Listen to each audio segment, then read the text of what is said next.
Thank you, sir, for such a thought-provoking session.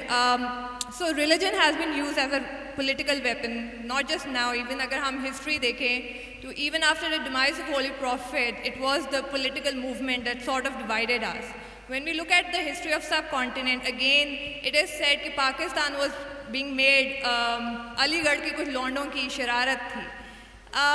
My question is, do you really think there will come a time when we will stop politicizing religion, and on the basis of